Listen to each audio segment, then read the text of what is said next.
Santana Soul Radio came about. Man, I had an idea. Matter of fact, back in 1995, I was living in Riverside, and I was hearing 88.3 Radio Aslan, and they played a lot of like Chicano soul, and mainly they were stuck in that era. You know what I mean? I didn't really hear them play a lot of oldies and stuff like that, or rare soul. Yeah, and at that time, I had a stack of CDs. I mean, stacks. I mean, I still have them, bro. I call them. I put them in the vault, you know. And deep inside me, I'll be sitting out there as a Christian man, sitting out going to church, sitting out in my garage, and I built this bad lowrider bike, and I used to park it right there next to me, turn the lights on, and hear the station. I said, nah, man, nobody. I don't think they're hitting it right. I just felt it inside my spirit. Something's more than that. So I felt like, you know what? How could I do this to broadcast around the world? You know what I mean? I go, sure enough, they won't let me into their little crowd. You know what I mean? And because I have the bag of tricks. So one day I thought in my head, let me get a CB radio, plug everything in, and just press it and play. You know what I mean? That was my first idea. And but that never happened. And after during that time, I still had that in play in my head. And so when we moved back over here, my dad passed away, so I moved back. I was helping my mom. During that time, you know, I was doing church and all that. And I met this guy from church. He was a counterfeiter, so he knew about computers. See, internet back then was only for the big radio station. So I told him what I wanted to do, and so he kind of like, all right. So like 2 years went by, 3 years, and one day he calls me like, hey, bro, I got this. It's on a Ustream. And see, back then Ustream was weak, and it was not like today Mixlr is. And so it was Ustream, and so I told him, hey man, I want you to call the show Sock 'em Up Oldies. That's what the original was Sock 'em Up Oldies. And he goes, what do you mean by that? Because I go, looking at them young, and you're looking out through the window, and my dad, he'd have these parties, and they'd get all drunk, and two camaradas be fighting, be dumb, and fighting for dumb reasons, you know what I mean? And it always happened. Every Chicano wedding happens. Come on now. So I seen all this, and one day he goes, check it out. So he put the Santana Show. So that's how it came about. So I grabbed it, and my first studio was in the church I owned, so I plugged it in there. So I had these other pastors come in, and to them it was a fine line, but I'll play for 30 minutes, a couple of oldies, and then we'll give a word, encouraging word to the world. And that was it. Then it was like once a month on a Saturday.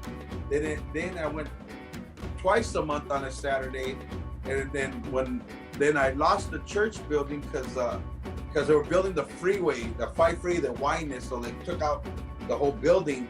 So I moved it over here to the studio and to my house, and we started, you know, dialoguing, playing more music, and people were loving, giving encouraging word. And I wish I went back to those days again, man.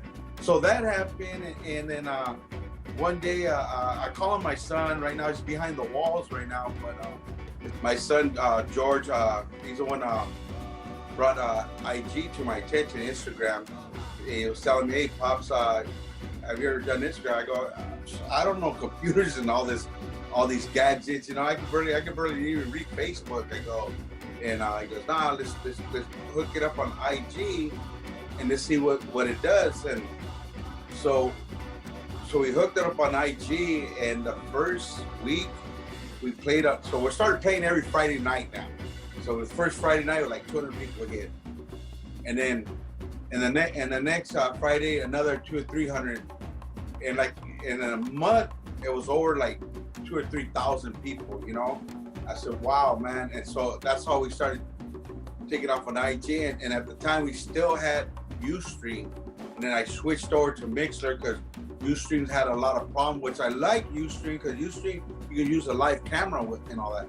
Make sure you can't have live camera, so you gotta find another way how to hook it up. So that's why we do Mixlr and IG.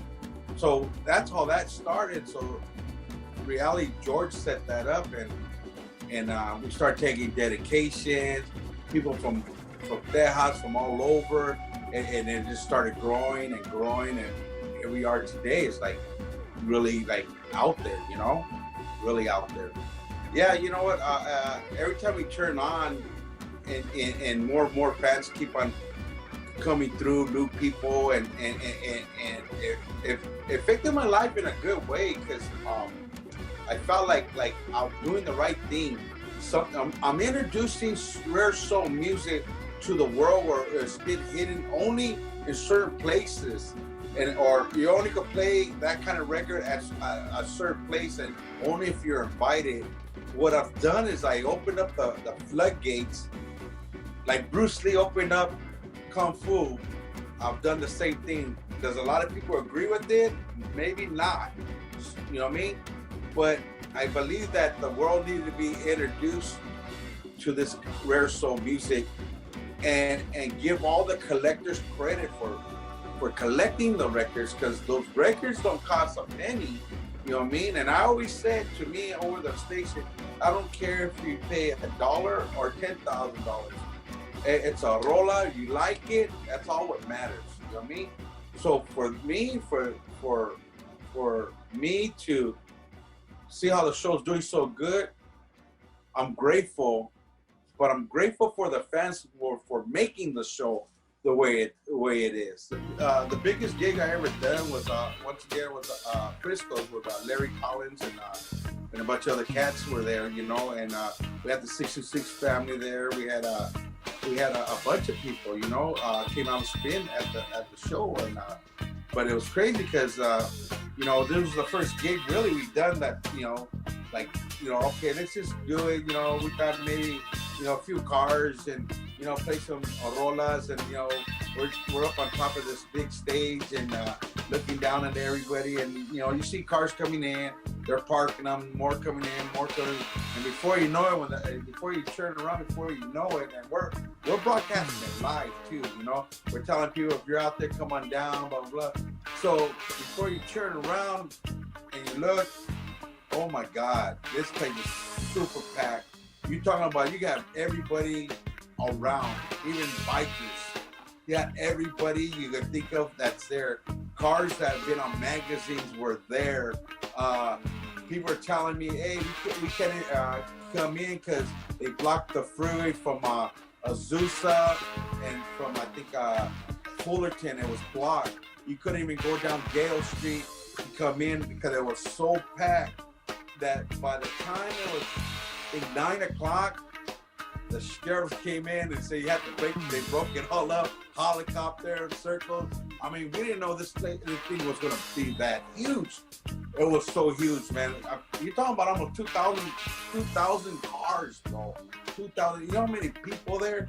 People are all over the place, all over. I mean, Home Depot had no place for people to shop at no more, and all the stores were all it was just unbelievable.